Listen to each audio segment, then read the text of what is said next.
Magandang umaga po. 2:22 na. Ah, ito po ay hatid ko sa inyo. Hindi po ako nakapag-vlog kanina. Marami kong ginawang hanap buhay. Kaya ito muna po ang ilalabas natin ngayon. At napupusuan ko po si Ariel Quirobin na isa sa mga senador na aking i-endorse sa inyo. Kaya pakinggan niyo po kung sino si Ariel Quirobin. Kayo na po bahala mag-desisyon. Ini-endorse ko pero kayo na bahala ang mag-desisyon kung susundin yung aking endorsement para sa kanya. At least sigurado ako kapag siya ay nahalal, siya po ay una, may katapatan sa bayan. Pangalawa, may kakayahan. Kahit na trabahong senador ay kaya niya yung gawin sapagkat po siya ay matalinong bata na gumraduate sa nakapasok at nakagraduate sa Philippine Military Academy. Hindi po basta-basta makapasok sa Philippine Military Academy. So kung nakapasok po siya, ibig sabihin po na matalino siya.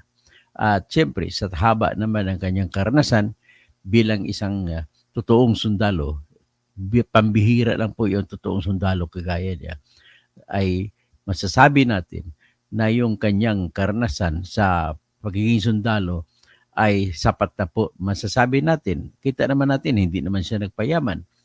Uh, Ibig sabihin, sapat na rin ang kanyang karanasan na masasabi natin na siya ay may mga maisip na mga magagandang batas. Of course, alam ko naman magpapatulong lamang siya sa mga abogado niya at expected naman yan kung kukuha siya ng mga abogado advisor niya. Kung hindi man abogado, at least may alam sa batas.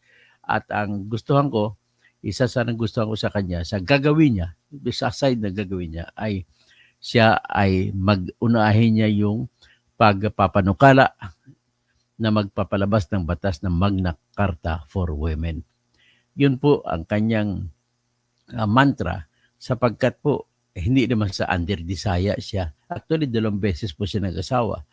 Yung unang asawa niya ay noong nasugatan siya sa gera sa Mindanao na lalabanan bilang isang Marines ay nadala siya sa ospital at ang nakakita daw siya ng anghel habang na kanyang parang nagising siya mula sa pagkahimbing ng tulog dahil sa mga sugat sa katawan. Pagkagising niya nakita niya isang anghel na nakaputi. Yung pala ay nurse na iyon ang nagiging asawa niya. At it turned out, maagang namatay yung asawa niya. Nakadalawang anak siya ron. At matagal na rin at nakapag-asawa siya ulit. Hanggang ngayon, yung asawa niyang pangalawa, yan po yung asawa niya sa ngayon at minahal din ng asawa niya yung anak niya sa unang asawa. At siyempre yung asawa niya, ang asawa niya ngayon ay may anak din sa unang asawa. So nagkatagpo sila. So malaki ang pamilya nila at bilib ako sa pangatawanan niya, makikita mo, matipuno at ang kanyang mantra po sa kanyang buhay ay push up. 300 push up kada araw kaya ang kanyang buhay, pangarap sa kanyang pagsasagawa ng kanyang trabaho bilang senador, push up, i-push niya pataas ang bansa. Yan ang kanyang pangarap o sa tawagin ng mga Bisaya, handumanon, kumdumanon o handom kayong sa mga Ilonggo, handom, dumot. Dumot, ibig sabihin talagang motive. Tapos kung sa Tagalog pa, pangarap ni Ariel Quirobin.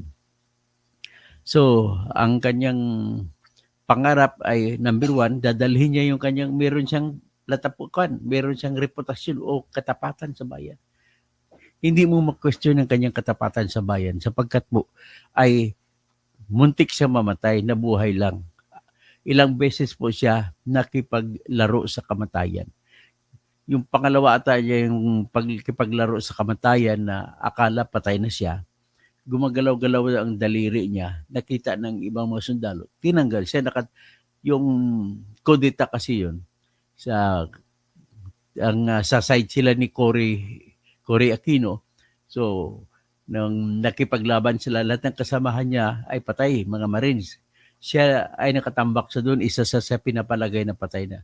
Pero nakita na ng mga kasama niya yung daliri niya ay buhay pa. Kaya tinanggal siya sa mga nakatambak na mga patay at dinala sa ospital at siya'y nabuhay.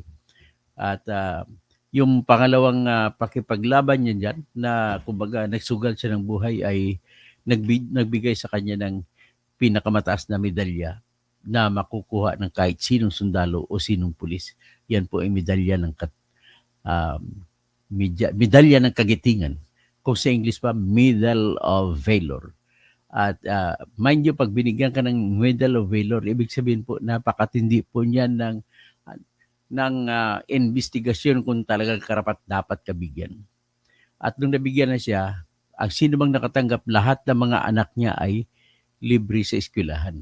Sagot ng pamahalaan. At kahit hanggang sa mamamatay siya, ang may malaki siyang allowance. Kahit na nagtatrabaho siya noon bilang isang colonel. Colonel nga lang, hindi naging general yan. Bilang isang colonel, may natatanggap siya ng mga buwan ng, kung hindi ako nagmali, may dagdag na 40,000 ba o magkano. Yan ang binibigay po sa mga Medal of Valor awardees. At siya po, sa sinabi niya kanina, mayroon po siyang 67 scars. Ang pinagmamalaki niya na pinakamagandang medalya niya ay yung kanyang mga, pag binuksan niya yung damit niya, makikita mo yung mga scars. Ano bang scars sa Tagalog? Yung mga dinaanan, mga marka ng mga tama ng bala sa katawan niya. At may 67 scars siya, pero meron din siyang 49 medals. So, ang kanyang unang gagawin, at naniwala ako kaya niyang gawin, ay ang Magna Carta for Women. Tapos, siyempre, mahal niyang sobrang paggalang niya sa babae, at sa kanya, walang ibang pinakamagandang babae sa kanya kundi yung kanyang asawa. At kita mo, matipuno pa katawan niya. Mga 60 plus siya, magsa-70, pero araw-araw daw, push up, push up, push up. Yan lang siya araw-araw. Kaya mula ngayon, ang idolo ko, susundin ko sa push up lang pala. So, ang kanya ay, dahil sa push up na yan, magiging push up siya sa Senado. So, ang tawag ko sa kanya mula sa ngayon ay push up sa Senado. Walang kwenta yung Supremo sa Senado. Wala yan. Supreme corrupt. Supreme nga corrupt naman si Lito Lapid. Huwag nyo pakinggan yun, ibasura nyo yan. Tapos siya po magiging peacemaker sa Senado. Hindi kagaya kay Willie Revillamin na hep hore, kung may mag-away-away ng mga kapwa Senado.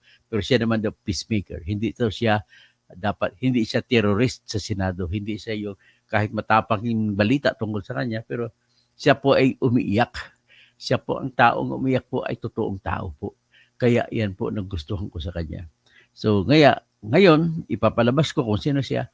Number one na quality niya, gusto ko sa kanya ay willing to die for our country. Pakinggan po natin si Ariel Quirobin. At ang una kong balita, bago ko i-present ang kung sino siya, ay napanood ko kanina ang interview nang lumabas si Pulong Duterte mula sa kulungan sa ICC. Galing sa binisita niya kanang ama, at may bilin daw ang kanyang ama na si Duterte. Huwag sa mga DDS niya pinagbibilin. Huwag niyong kalimutan si Ariel Quirobin. Yan pinagbibilin talaga ni Digong. So ano masasabi niyo mga DDS? O kasi siguro tanggapable din naman ito sa mga kakamping si Ariel Quirobin. Kahit sa mga grupong ka-BBM, tanggapable din ito si Ariel Quirobin.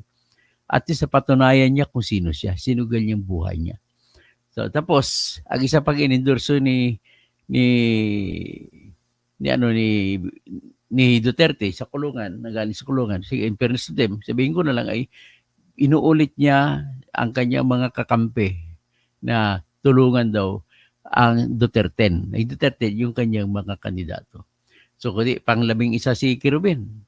Ang isa siningit niyang isa si Hunasan. So paano na lang si Camille Villar? Paano na lang si Amy Marcos? Yan ang tanong. Well, that will be our separate topic. But this time, I want to present to you a very good interview of Boy Abunda to Ariel Quirobin.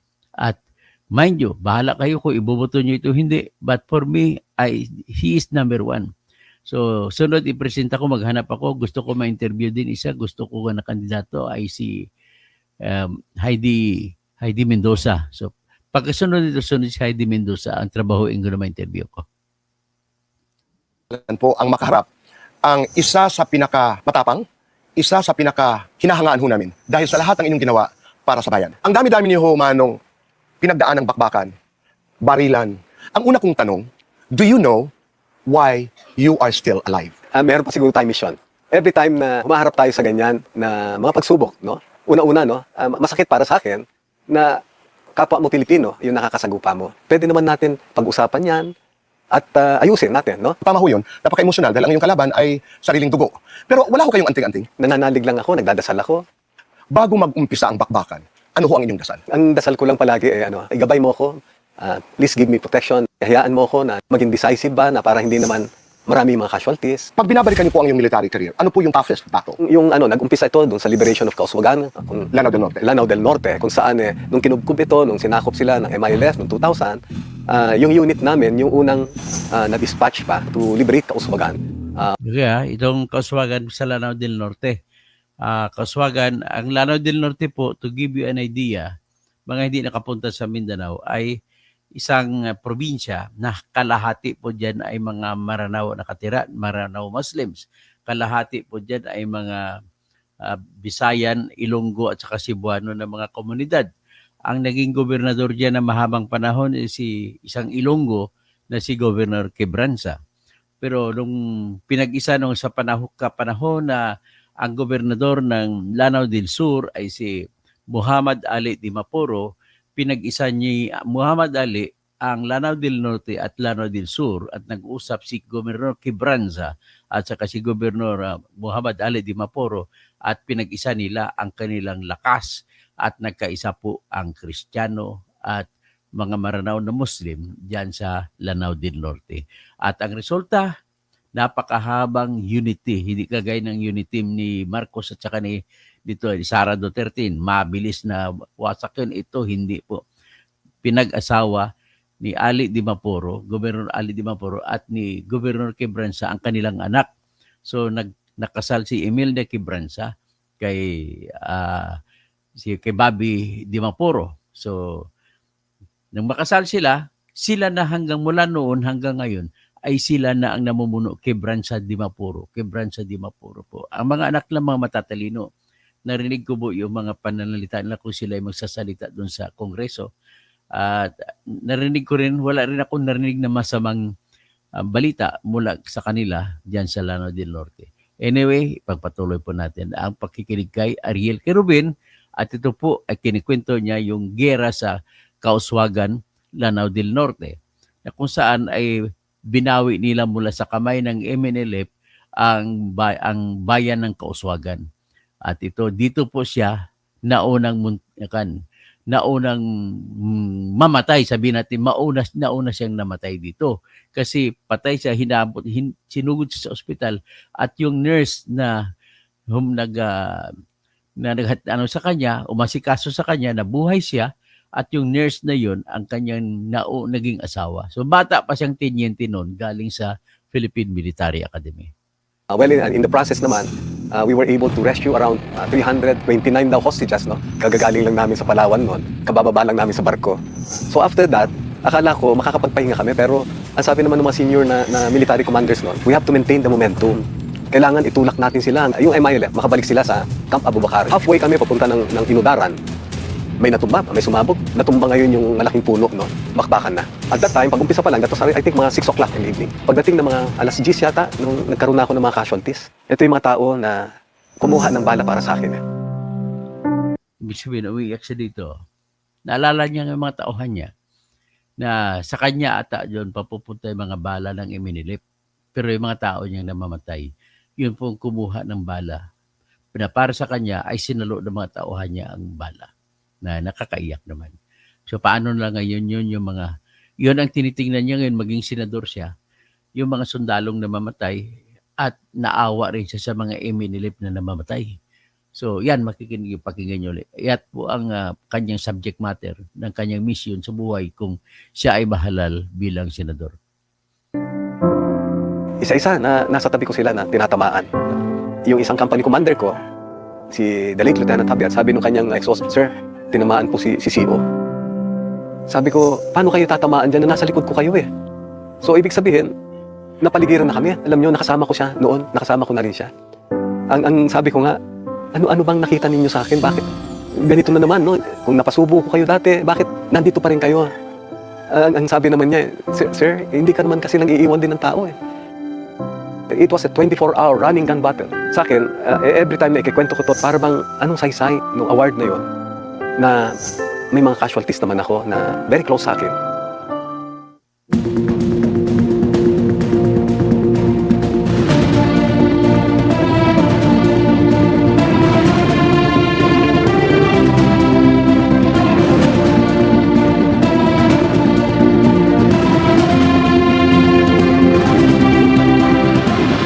Kahit saan ka kumilos, may casualties, pero may naisalba ka naman ng mga buhay. Meron ngang isa ron na na-meet ko sa Dumaguete. Hindi ko alam na ano na siya, no? na pulis na siya, pero sabi niya sa akin, Kuyang, sir, pwede ho ba ako makipag-picture sa'yo? So, habang kinukunan kami ng picture, kinikwento niya yung ginawa daw namin sa Kauswagan. Nung una, nagpuputukan pa raw sa labas, habang kliniklear namin yung area, and then pumasok ako doon sa loob ng, I think that was a gym. Ang unang dinampot ko yung pamilya niya. Malit pa lang daw siya noon. Ngayon isa na siyang chief inspector sa Iligan. Ibig sabihin, pulis na siya. Pulis na siya. Chief Inspector Dexter Acaso. At meron din kaming alam ng konti tungkol kay Dexter. Ang kanyang kwento nga ay takbuhan daw sila bago sila nakarating yata ng gym. Sila ay napunta sa babuyan dahil hindi nila alam kung paano sila kikilos, nagpuputukan, pero ang akala nila hindi sila makakaligtas, mamamatay. Mamamatay sila, ang kanilang buong pamilya. Hanggat dumating daw ho kayo. At nung pagdating, hindi na malilimutan yung pagharap mo sa kanila. Ikaw mismo, Manong Ariel, sabi mo sa kanila, sa kanya kasi bata siya at naalala niya, ligtas na kayo, nandito na kami. Protektahan namin kayo. And that boy, Dexter, has not forgotten that story. Pag kayo So, ulitin ko lang, yung kwentong ito, may isang batang Dexter doon sa gira sa Kauswagan. Yung pamilya niya ay nagtatago, nasa kalagitnaan ng palitan ng gera. At itong Dexter na ito ay isa sa mga bata na sinalba ni Colonel Kerubin na bata pa. Pero ngayon ay isa ng major sa pulis doon sa Lanao. nasa bakbakan ho, how do you make sure na less ang distraction? Na ito lamang po. Ang palagi kong sinasalang-alang-alang, yung mga tao ko. Kasi kung hindi ako magiging decisive, mas maraming magiging casualty sa mga tao ko. It's all survival, di ba? Right. But that was a long battle. 24 hours and you survived that. Tanong, Manong Ariel. Then, Kita umiiyak na si Ariel Kerubin. Yan ang nakikita ko sa kanya pag-iyak nito, napaka-genuine yan at klaseng tao.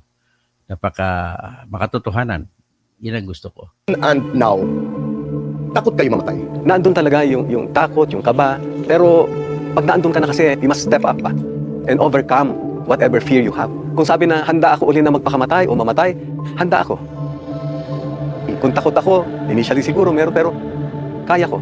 As a matter of fact, kayo yung namatay na ho ng ilang minuto. What is the story, Colonel? Well, binilagay na ako sa mga sa katabi ng mga lifeless bodies nung nakita nila yung ring ko, may graduation ring, at pumipitik-pitik pa yung daliri. So I was really fighting for my life. So ang ginawa nila, inilipat na nila ako sa Viluna, hospital. And then inoperahan na nga nila for 13 hours, 3 sets of doctors operated on me for 13 hours, to repair my pancreas that was ruptured, remove a portion of my liver, the left of my liver, and cut 6 feet of my small intestines. So, nung magising na ako sa surgical intensive care unit, dinedresan na ako. Pagbukas ko ng mata na ganyan, alam mo boy, ang tingin ko nga, nasa langit ako. Kasi yung nagdedress sa akin, nakaputi, angelic face, akala ko anghel nga na nasa patay ako. Yun pala, doktora. Yun po yung naging asawa ko.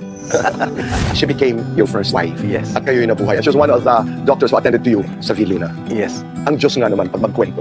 Yes. Hindi mo talaga malalaman kung saan papunta. Pero paano yan? Kayo nagpagaling doon sa ospital, paano ho kayo nagligawan? Since siya yung nakakaalam naman nung history, yung case ko, so it was just a doctor-patient relationship. In the beginning. In the beginning. And then, later on, nag-develop yung unang anak namin, pinanganak sa De Los Santos Hospital. Noong February naimbita kami para may isang birthday party na isang senior marine officer. Nataon din na may minasakir na Marines sa Tuburan, Basilan. 21 Marines. Noong nakita ko ng commandant, sabi niya, nandito pala si Ariel. Ito dapat ang padala natin sa Basilan para habulin yung mga MNLF na nagmasakir nitong mga tropa natin. Kinunan kaagad nila ako ng ticket papuntang Zamboanga, diretso na doon. Right after I led that operation to rescue Father Nacorda, Right. namatay siya. A day before I was to go back, namatay. Dahil magandang asawa ni Ariel. Yung unang kasawa niya yan. siya. So, she left me with 2 Doktora pala yung doktora. kids, no? 1 year, 9 months, and then 7 months old yung daughter namin. Mula kay doktora, paano mo naman natagpuan si Mrs.? Alam mo, sabi nga nila, it's really, well, destiny, or if I honestly believe that God carefully planned my life, Yung pangalawang kasawa niya ito. plinano niya. So, nag-meet kami sa isang children's party. Alam mo yung love at first sight. I didn't know naman na ako balo, siya naman, anal yung marriage niya. Okay. So, yun yung kwento namin na it's a perfect blended family. Yes. Yeah. At doon papasok na yung dalawang stepchildren ko, dalawa years dito, kayo? tapos 3 yung common namin. Yeah, and you've been together for over what? 25 years. Right. Oo, that's love. Kumusta ho kayo bilang ama? Alam ninyo, na ano ako I was given an award no, by the foundation of Chief Justice Puno, Ulirang Ama sa Okay. Manila Hotel. Kasi? Ang biro nga nila yung iba, Ariel, ulirang ama ka. Ulirang asawa ka kaya? Maaaring matanong natin si Pong. Yung ating interaction when we were doing research for this conversation, mahal na mahal na mahal na mahal kayo ng inyong mga anak. And that says a lot. All my awards pale in comparison with what I have accomplished as a father. Wow. I also heard this from their friends. They were never embarrassed about you being incarcerated dahil ito yung pagkakulong na pinaglaban mo ang katarungan, ang karapatan, ang iyong bayan. Yeah. Alam mo, nung bagong release ako, sabi ni Alfred you can never pull back the time that was lost. I was growing up as a teenager when my dad was in jail. And those years mattered most because I needed him. No, you really cannot pull back the time, no? So, every time nakikita ko si Alfred na, sabi ko, sorry anak talaga, no? Hindi na natin maibalik no? Pero, yun yung alam mo, nung nakita ko si Pong na umiiyak, napasabay ako na umiyak. Talagang, hindi talaga na maibalik yung panahon na yun. I was never allowed to attend yung mga once in a lifetime Moments. events nila na graduation, yung father and son night. Kaya mo pa bang ibalik yun? Parang wala. But finally, nga sabi ko, I was able to catch up. Manong Ariel, let's do it now. Alam mo, yan ang isang trahedya no sa mga kagaya si Madi Abdullahi. Alam mo na yung trahedya kung yung tatay ay hindi makapaglagi sa nanay. Ganon din ang mga nanay kung hindi sa tabi ng mga anak ay parang andun yung lungkot, andun ang lahat. Kagaya ito nangyari sa kanya ay dahil sundalo siya, wala siya lagi sa tabi ng mga ng anak niya. So yan ang kanyang parang iniiyak. Siguro hindi ko alam kung sinabi kung asan ba dito si Alfred na anak niya. Kung halimbawa magpapasalamat ka sa iyong mga anak, sa iyong asawa. Thank you, Pong, dahil. Thank you, mga anak, dahil. Sorry, mga anak, dahil. Sorry, Pong, dahil. How would that sound? Let's start with a thank you. Mami, salamat sa lahat ng mga ginawa mo no, sa mga anak natin. Kung may pagkukulang ako, yeah, I am sorry. To your children. Alam naman ninyo na lahat ng mga pinagagawa ko noon kasi ang tingin ko para sa inyo talaga. Kung meron man akong pagkukulang later on, sabi ko nga, I was able to catch up naman. No? But just the same, I want to take this opportunity to thank you for being good children. A young boy is watching, is eavesdropping on this conversation. Paghanga ni Manong Ariel Kerubin. At tinanong ho kayo at sabing, gusto ko pong magsundalo. Anong sasabihin niyo? Encourage ko siya na magserbisyo kayo kasi dito natin makikita talaga na yung ating pagmamahal sa bansa.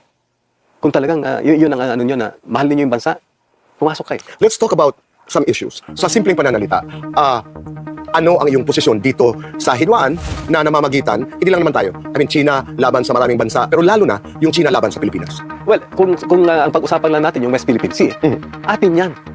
No? Atin yan. Yung Ayungin Shoal na sinasabi nila na gusto nila angkinin 185 kilometers from the mainland, Palawan. Sila, more than 1,000 kilometers away. So, ang distansya lang nung, alam mo, nung Ayungin, 185 kilometers, para lang nag-travel ka from Manila to Lucena. Ganun kalapit. Tapos sasabihin nila, kanila yan. Atin yan. Let's move on to charter change. So among the choices, People's Initiative, Constitutional Convention, nasaan ho kayo? Constitutional Convention. Bakit ho? Well, yun talaga makikita mo na pinag-aralan na maayos at naandun yung sabi natin na representative ng taong bayan. Kanina may sinabi po kayo na nakakalungkot dahil ang nakakalaban mo sa gera bakbakan ay mga kababayan. Pero nasabi mo rin na kung tutuusin, lahat pwedeng pag-usapan. Balikan ko lang po yun. Anong ibig niyong sabihin? Yung kunwaring CPP-NPA, example lang, ilang dekada na, bakit nandyan pa rin? Anong problema ba na pwede naman natin pag-usapan yan at ayusin natin, no? Nothing positive naman will come out Makinig kayo kung anong gusto niya. Gusto niya makipag-usap na sa CPP-NPA para maayos ang lahat.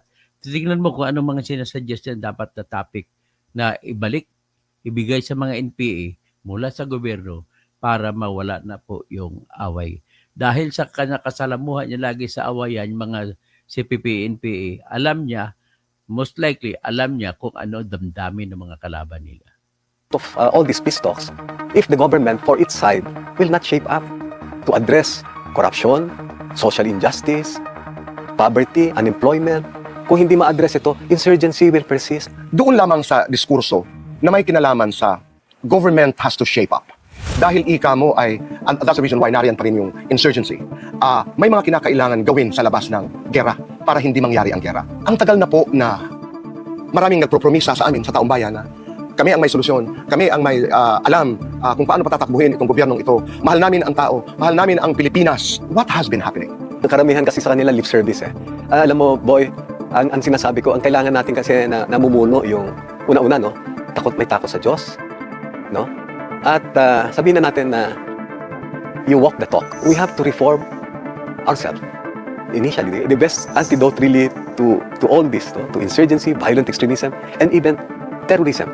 It's good governance. Kasi hindi pwede maghiwalay po yung good governance kasi hindi naman matitinong tao ang nagpapatakbo. Yeah. Oo, ang good governance susunod po doon sa napakasimpleng prinsipyo na yan po ay patatakbuhin ng mga taong yun, may malasakit sa kapwa, may takot sa Diyos. Yeah. Marami kang kaibigan, maraming mga kababayan tayo na hanggang ngayon ay naghihikayat sa iyo na sana'y si Colonel Ariel Querubin, si Manong Ariel ay sumubok muli sa Senado. Kayo po, pag mabigyan ko kayo ng pagkakataon na maging senador ng bayan na ito, anong isusulong nyo? Una siguro yung Magna Carta for Women. Why? Of course, nakita ko kung ano yung pinagdaanan ng misis ko, no? Nakita ko rin kung ano ang nangyari doon sa mga iniwan ng mga asawa ng aking namatay na mga tao. So, Magna Carta for Women. Pag pumasok ho kayo sa Senado, ano ho ang inyong baon? Alam mo, boy, ito lang ang pwede ko. May pakita na pwede kong babaunin sa Senado. 67 scars. Yun po ang inyong baon pagpasok sa Senado. 67. Ang kwento ng inyong buhay. Yes. Sa kasaysayan ng Pilipinas, you are the most bemedaled soldier. How does it actually feel? Ang tingin ko kasi, lahat tayo pwede maging bayani. Maswerte lang na nabigyan ako ng opportunity. Sa akin, we are all heroes ba in our own rights, no? Hindi ko madali ang 49 at ang 67 scars. Pero ganun pa man naiintindihan ko po ang inyong mensahe that everybody can be a hero. At ang pumapasok sa aking isipan habang tayo nag-uusap ngayon ay maraming salamat sa lahat ng ginawa nyo. Ganda ho ng katawan nyo. How do you maintain that? Well, every day I do push-ups. Push-ups, as in push-ups? Yes, push-up. Ilan? Nagbabari, no? Binabago ko. Kanina umaga, Okay, agad tatawagin ko siya ngayon. Push up sa Senado, Ariel Querubin. nag-310 ako. 310 na push-up. Yes. Okay. 310 push-up. Pwede ho ba ako magpaturo? How do you do it? Yan, ganito, no? Okay. Ito, yan. Yan. And then? And then, dapat yung katawan mo, diretso yan. So, pag magbaba mo, dapat dire-diretso yan. Yan. Okay. Yan. 1, 2. Ako naman po, Manong Ariel. Sandali ha. I-guide niyo po ako. Yeah. Anak ka. Ganun pala yun. So dito, Yan, ganyan. tapos po, Yan. Okay. and then, Yan, baba. Yan, yan. And then, Hindi na makatayo. ng umaga. yes. Yeah, walang Isang push up lang hindi na makatayo. Mabuti pa ako, kaya ko. nagbibilang eh. Kaya kanina, yung pinost ko, sabi ko walang nag-count. Pwede ba? Pakibilang na lang. So, ang bilang 310. And you're able to do that. Wow. Binibilang ko kanina pagpunta dito. Oo. Pagdating ng 70 sa daan, nakatulog ako. Ano po ang benefits? Ano po ang naibibigay nitong push-up na ito? What does it do to the body? Sa And even mind, no? sa akin, Kayo mga lalaki, babae ha, kung kaya mag-push up kayo. Ito lang pala pinakasimple yun. Pakinggan nyo kung gaano. Hindi na kayo tatakbo-takbo, push up na lang. Ay, kung takbo-takbo ka pa, baka mahingiin ka pa ng pera sa labas. Ba? Ito na lang, takbo-takbo ka lang sa loob ng bahay mo. Push up. kasi no, I do it para gisingin yung aking yung system ba, yung Okay. If I don't exercise before proceeding to my yung usual na parang matamlay ako, madali akong ibang sipunin o ano. But, essentially, when I was listening to your discourse, nung pinakikinggan ko lahat ang iyong mga kwento, may kinalaman ho talaga sa push-up. You've been pushing up everything na dumaan sa iyong buhay. You've been pushing up your love for country, lalong-lalo na. You never pushed down. You always pushed up. You pushed up your family life. You pushed up raising your children the best way you could. You pushed up your very emotions, to understand the world, to understand your role as a father, as a husband. That's inspiring. That's pushing up. And Another word to wit is, affecting people in a positive manner. Na pag dumadating, that smile, I now appreciate, I now better understand. Because wala ka naman talagang gusto, but iangat lamang yung kapwa, iangat lamang ang bayan. Kaya ngayon habang napapagkwentuhan ho natin yung push-up, bagay ho kayong tawaging the push-up man. Pero ito ho ang aking katanungan. Pag halimbawa, nandun na kayo sa pearly gates, you're at the entrance of heaven and God is there. Dalawang tanong niya. Sasabihin niya, Ariel, what was your biggest sin? And what was the best thing you did for me? Anong sasabihin niyo po sa Panginoong Diyos? Siguro sasabihin ko na hindi ako masyadong nakasama ng pamilya ko. At kung anong sasabihin naman na anong nagawa ko, mula anong binigyan niya ako na second lease on life, I consistently shared His countless blessings. Hindi natin tatapusin ang pag-uusap na ito that we wouldn't do the fast talk. Kita mo, ang galing talaga pala ni Bunda magtanong. Believe ako, spontaneous ba? Walang maisip-isip, dire-diretso. Aso o pusa? Aso. Chess, basketball. Chess. Crossword puzzle, Scrabble. Crossword puzzle. Swimming, surfing. Swimming. Matigas, malambot. Matigas. Smart, beautiful. Smart. Bala, Rosario. Rosario. Halik o yakap. Halik. Tom Jones, Elvis. Tom Jones. Medal of Valor or Best in Math Medal. Medal of Valor. TikTok, Facebook. TikTok. Chicharon, mani. Chicharon. Battlefield o kulungan. Battlefield. Bayan, pamilya. Pwede bang bayan at pamilya? Pwede. Guns o roses. Pwede rin parehas? Bundok o dagat. Bundok. Doon ako nasanay. Mahal ka, mahal mo. Mahal ko. Driver o pasahero. Driver. Your type of music. Love song. Sino ang taong kinatatakutan mo? Mrs. What was the nicest thing said about Ariel? Sharer. The biggest misconception about Colonel Ariel Kerubin? Ang tingin nila kasi parang parang ruthless warrior, pero alam mo, I'm a peacemaker. Saan bagay ka matipid? Maano ako sa Sa pera. Sa pera. Saan ka naman hindi matipid? Sa pagmamahal. Senado o Kongreso? Senado. Nasaan ka ngayon sa buhay mo? Well, nasa crossroad ba ng parang papunta ako doon. Describe your fur babies. Ito. Yan ang maganda na pagkwentuhan natin. Kasi may pastime Ako nagte-train sa mga Pinakamagandang babae. Of course, misis ko. What makes you smile? Pag nakita ko yung misis ko na nakasmile din. What makes you cry? Yung pag naalala ko, yung mga pagkukulang ko ro, mga pinagdaanan ko. Yes or no? Are you faithful to Mrs.? Of course, I am. Pag may temptation, ikaw ba'y tumatakbo palayo o tumatakbo palapit? Tumatakbo palayo. If your life is to be filmed, palagay mo sinong aktor ang gaganap bilang Ariel Kerubin? The right of first refusal kay Coco sana, Martin. No? Give it a title. Yung libro kasi na hindi man na-launch, ang title niya, A Question of Valor. How do you want to be remembered? Ito si Ariel, napakabait na tao, maprinsipyo, at he shares. And he also laughs generously. Complete the sentence. I am Ariel Kerubin and I'm willing to stand up for everybody, for all the Filipino people. I am Ariel Kerubin, willing to die for the country, for the people. last question. Push-up o basketball? Push-up. Manong Ariel, kayo po ang the push-up man. Manong Ariel, maraming salamat for your time. Yeah, maraming salamat, boy, for this opportunity. Hi, people of the Philippines and people of the world. Hit the button below and you will be subscribing to the Boy Abunda Talk channel on YouTube. Let's keep talking. Kaibigan, tuloy ang usap. Yan, that's equal ha. Sa mga lahat ng Pangasinense, sa inyo pala ito si Ariel Kerubin, taga Dagupan po siya. Anak po siya ng Dagupan at ipagmamalaki niya talaga ito. At I am also proud of him as a Medal of Valor soldier. Kaya po, kung ako, bahala kayo kung tutulungan niyo ako, hindi. Hinihiling ko sa inyo, pag-isipan niyo kung idadagdag natin sa ating baluta si Mr. Ariel, the Medal of Valor, Mr. Push-Up Man ng Senado, Kerubin. And may Allah bless you, Ariel Kerubin, and I am praying also to Allah to bless Pope Francis, the head of the Catholic world.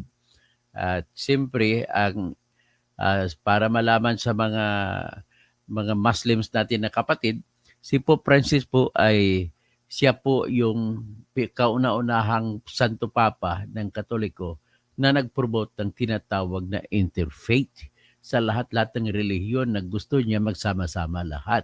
Kaya marami siyang bisita doon na mga Muslims sa Vatican. May bisita rin siya mga Coptic Christians na galing siguro sa Egypt. May mga bisita rin siya doon ng mga yung unorthodox o orthodox Catholics doon sa Russia. At siya lang po ang kaisa-isa hanggang ngayon na Santo Papa na pumunta sa the biggest mosque diyan sa Turkey. The biggest mosque sa Turkey, Madi Abdullahi. Si Pope Francis ay nagdasal po siya, humingi siya sa president ng Turkey na bigyan siya ng mga panahon, siguro mga almost 30 minutes siya, nagdasal siya sa loob ng mosque ng Turkey. So yan po, ganun po si Pope Francis. So ganun siya, mahal siya ng mga Katoliko at marami ring mga ibang sa relihiyon na nagmamahal sa kanya. So sayang nga lang yung isang mabait na tao ay namatay siya ngayong araw ba hindi ko alam ang pagitan ng petsa sa Vatican at saka sa Pilipinas. So kaya bahala na po kayo kay kamag-anak ko, kay May Kausing Kuho, good morning Tito. Correct me if I'm wrong. Sa GC namin lahat ng mga DDS di na nabanggit. Sinsya na po. Isa rin ba siya sa tinaas ng kamay? Na-interview po si Pulong Duterte nang lumabas kanina sa kulungan. Kanina bumisita siya at sinabi ni Pulong Duterte na pinagbibilin ni Digong na tulungan si Ariel Quirubin. At saka actually may isa pa siyang sinabi na saka si Gringo Honasan. So ibig sabihin, sino yung dalawang idadagdag sa 10? Kasi Duterte pa rin at bahala. Sige, bahala na kayo magdesisyon, pero pinakiusap lang ni Tatay Digong na isuportahan nyo daw si Ariel Quirubin na siyang anak ng Dagupan, Pangasinan. At magandang umaga po sa lahat at hanggang dito na lamang po muna tayo. At shoutout lang po mga ilan, si Manuel Toribio. Saludo ako kay Quirubin sa bayan po ang loyalty. Hindi natin matatawaran. We cannot doubt his loyalty and his job. So ngayon, tapos si Wilmar Rosalinda, kanogid ang duha, sa gyud ang duha ang akong i-add sa Duterte. So si Wilmar, sabi niya didagdag niya na sa Duterte. So si Madi Abdullah, syukran, assalamualaikum warahmatullahi wabarakatuh sa mga kapatid ko mga Muslim. Si Madi Abdullah watching from Turkey. Tamang-tama sa Turkey po simba sa mosque sa Turkey, nagsimba po si Pope Francis. Mami Grace Dixby, idol ko si Quirubin. Si Joy Pakursa, watching from UAE. Si Ruel Kaagbay, Manuel Toribio, Ramel Vergara, tapos sino pa? Si Beautiful Places, Sceneries, People, Deeds, etc. Dagdag si Dr. Mata. Si Dr. Mata, alam ko kasama po siya sa Duterte. Si Bernard Shaw, pumanaw lang po si Pope Francis, ngunit ang mensahe ng batang si Giselle sa harapan ng Santo Papa ay mayapag at patuloy pa rin. In fact, pataas at pataas ang insidenteng kahirapan na apektado ang mga bata. Sa totoo lang po, Bernard Shaw, walang ibang pinakamatinding parusa o yung mga nangyayari sa atin, kundi yung paggugutumin mo yung bata. Pag ginutom mo bata po, napakatindi. Hindi po yun katanggap-tanggap. Naranasan ko rin po yun nung ako'y maliit. Nung ako'y nag-grade 1, Mr. Bernard Shaw, sa Coronadal, lagi po akong pumupunta sa school. Naglalakad lang po ako 5 kilometro papunta, pa uwi. So, walang kung minsan importante lang may kanin kami. Ako pag magsasaing, grade 1 ako pa nagsasaing. Tapos ang aming wala pang gasol noon, kundi yung kahoy ang ginagamit ko pang gatong para makapagsaing. At usually, pag mainit pa, masarap kainin ng kanin pero walang ulam. So, yan po ang aking kabataan. Sana hindi na maulit yan sa mga present kabataan. Kaya that's why I always strive hard na yung mga pamangkin ko, lahat, mga apo ko ay makapag-aral, makakain, kasi walang-wala ako, salat-salat ako nung ako'y maliit pa kasi ang tatay at nanay ko ay mababa lang ang kita nila. At pasalamat din po ako sa Mindanao State University sa Marawi City kung saan ako po ay full scholar at ako'y nakatapos ng kurso na civil engineering. At bilang full scholar, binibigyan ako noon ng 500 pesos a month sa MSU Marawi. At doon po sa 500 pesos na budget ko, kakainin ko sa isang buwan, doon ko pa rin kinukuha. At may hiwalay na allowance sa transportation kung uuwi ako mula sa Marawi papunta sa Cotabato. So yan po yung buhay ko noon. At marami po akong ang mga roommate ko na dahil ang Marawi po, MSU ay isang melting pot din. Doon nagsama-sama ng mga Muslim at Kristiyano. So imagine yung roommate ko sa 3 taon sa dormitory ay 5 Maranao ang kasama ko, 3 Kristiyano. So kami mga kapatid kami lahat doon nagtuturingan. At kung hindi kami makauwi dahil walang pera, makauwi sa Cotabato. Tapos yung mga kasama ko naman sa kwarto ng mga Maranao, sila naman naghanap ng pambili ng bigas o may bigas, tapos ang aming ulam ay yung tinatawag nilang palapa. Yan yung parang ginamos yan ko sa mga Ilonggo na pang-ulam, kahit yun lang. Di kaya kung walang-wala talaga, di asin, lagyan mo ng tubig. Kung wala-wala talaga, di bili ng sardinas. Yung isang latang sardinas, pagkati-ati naming 8. Ganun po kami, lagyan namin ng tubig. Yan, naalala ko aking kabataan. So, Bernard Shaw, pumanaw na lang po si Pope Francis, ngunit ang mensahe ng batang si Giselle. Oo, nabasa ko na po ito. So, Ray Gamasbad, Ligo Ahi, Solid Duterte. Si Roy Bagamascado, mas maniwala pa ako kung kay Kirubin, kaya kay Trillanes. Bakit nga ba iniwan ng mga magdalo si Trillanes?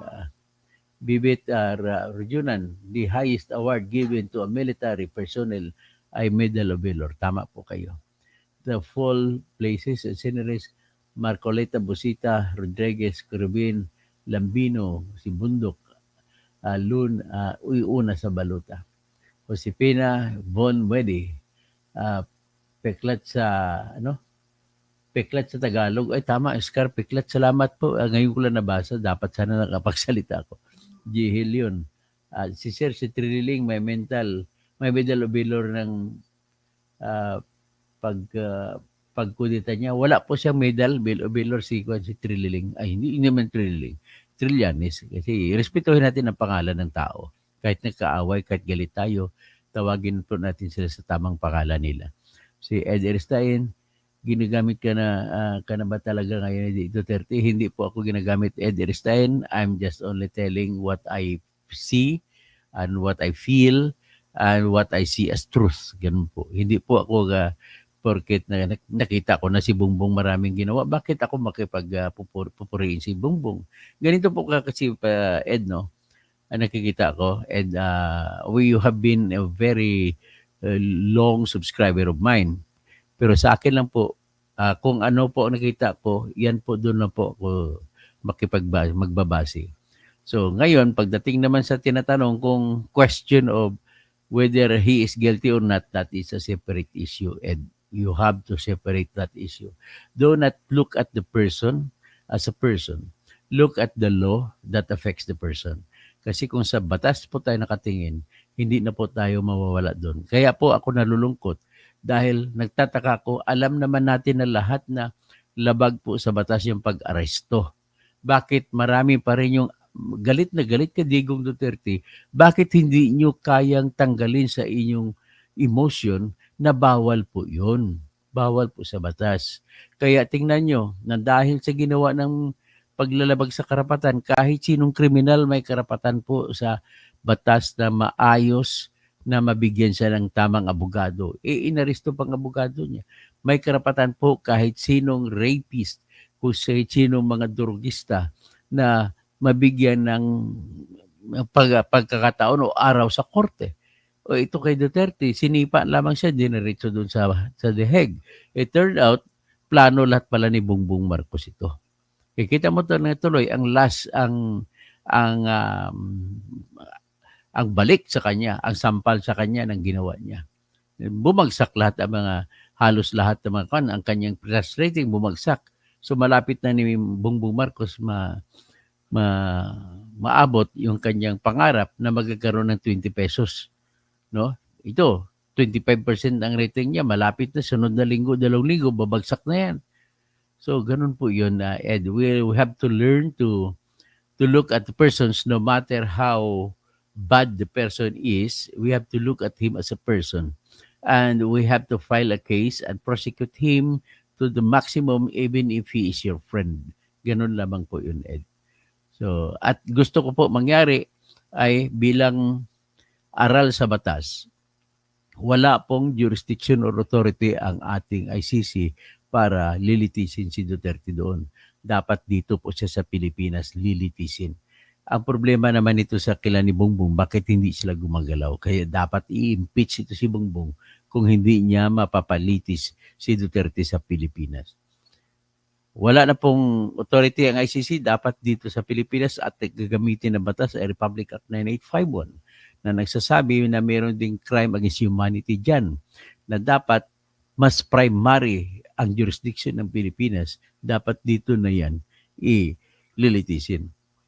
Pangalawa, wala na po, hindi na po kasapi ang Pilipinas sa ICC nung umaksyon po yung pre-trial judges. So, ibig sabihin, nung nagdesisyon ng pre-trial judges na lilitisin nila sa ICC, ay hindi nila sinara ang pintuan sa katotohanan na pwedeng magsampa ng kaso si Duterte na motion to dismiss na hindi na matutuloy ang kaso.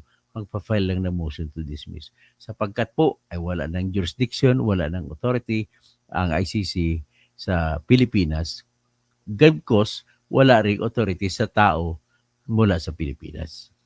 So, ang explanation po dyan, nandun po sa huling second to the last article ng Rome Statute. Ang Rome Statute po ay isang batas pang-international na siyang bumuo ng International Criminal Court. At sinabi po dyan sa Article 1 to 7, dalawa ang condition kung magwi-withdraw ang isang bansa. Kung mag-withdraw siya, ang unang condition po ay matanggalan siya, hindi siya pwede kagad-agad na mag-withdraw automatic, kundi aantayin pa minimum of 1 year. O di kaya pwedeng humigit sa 1 year, basta iyon ang sinabi ng bansa na nag-withdraw. Pangalawang condition ay kailangan bayaran, may obligasyon pa rin ang Pilipinas na nag-withdraw na babayaran ang kanilang obligasyon sa membership fee at saka mga contribution sa panahon nung ito ay kasabi pa ng Rome Statute o ICC. So, pangatlong kondisyon po ay sinabi rin doon na may obligasyon din ang Pilipinas na makipag-cooperate. Repeat lang sa mga abogado na nakikinig, there is no such thing as residual jurisdiction for Philippines from the International Criminal Court. Ang meron po ay residual obligation, hindi po residual jurisdiction or residual authority. Ang sinasabi lang po sa batas ay the Philippines is obliged, may obligado siya makipag-cooperate sa International Criminal Court kahit withdraw na siya, basta ang obligasyon ay patungkol sa mga bagay na inaksyonan ng korte ng ICC sa panahon na kasapi pa ang Pilipinas ng ICC. So ano ibig sabihin, anong inaksyonan ng court? Pag tinawag mong court, kasapi po ba yung the Office of the Prosecutor ng ICC? Sagot, hindi po. So ibig sabihin, yung inanunsyo po ng Office of the Prosecutor ng ICC na magkakaroon ng preliminary examination kung kakasuhan la o hindi si Digong ay hindi po kasama sa sinasabi ng Article 1 to 7 dahil action lamang yun ng Office of the Prosecutor. Independent of each other, ang prosecutor, ang tatlong judges, which are the pre-trial chamber, the appeals chamber, and the trial chamber. Hiwalay sila. Independent sila kaysa prosecutor. At independent din ang Office of the President ng ICC. At independent din ang Office of the Registrar. Iyon ang clerk of court dito sa Pilipinas. So if they are all independent of each other, then any action of the international, the court cannot bind the Office of the Prosecutor.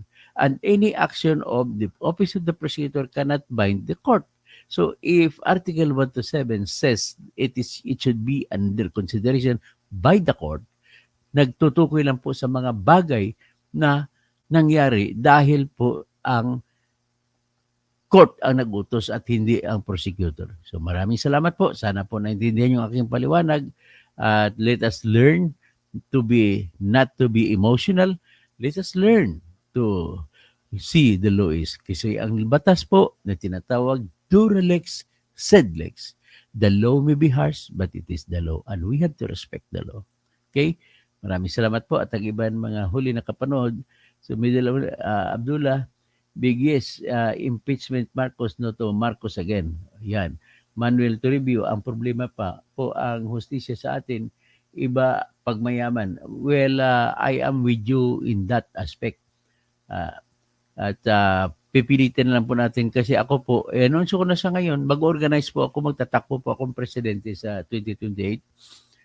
Kalabanin ko si Sara, si Bongbong, o sino bang tatakbo sa side ni Bongbong, o sino man. At ang aking agenda simple lang, ay gagawin ko na yung mga tao mismo maghuhusga sa ating mga korte. Ang papel ng mga judge ay sila lamang po magpapatakbo ng korte. At ang magdesisyon o maghusga kung sino ang guilty o hindi ay dapat mga tao. Yan po ang aking hindi lang na pangarap po di marudub na misyon na gusto ko na ipatupad bago malamang ako mamamatay at mawawala sa mundong ito. Magandang gabi po, magandang umaga pala. Manuel Toribio. Si Madi Abdullahi. So, syukran. Di, wrong move talaga. Nasa ICC, dinala si PPRD. So, si Noel Morsen, Elena Carino, Marini. So, ano to? Pasasom University. So, sino pa? No skipping ads. Tulungan nyo naman ako na walang ads ng skipping ha, para kahit paano kikita naman ako kasi unang-una, abogado nga ako pero natanggalan naman ako ng lisensya ng korte na makapag-appear sa korte. So ang isa lang ito isa sa mga pinagkikitaan ko, kahit kunti, tulungan nyo ako. Next is, marami akong tinutulungan. Gumagawa lamang ako bilang isa po akong paralegal kung tawagin. Paralegal sa mga abogadong kaibigan ko. Okay? Yan lamang po. So of course, I'm just telling the truth na magaling po ako. Magaling, madami ko pong pinanalo. Ganun lang kasimple. So when we talk about the law on what strategy should we take is, I can say to the whole world that I am good enough to win all cases kung kaya. At least, record ko na po yun. Si Fernie Pinto, magandang umaga. Masyale, masyala. Okay, tapos si Ma'am Dala, amen, amen. Okay. So si Noely Maureen, Elena Carino, tapos remove talaga ICC, si Madi Abdullah, si Manuel Toribio again. At tapos sino pang iba? Si Marco Payumo, bravo Mr. Toto, marami. Kumusta? Natutuhan sa Pilipino sa iyo. Okay, salamat po. Pagpatuloy natin po. Okay, magandang umaga po sa lahat. Tutulog muna ako.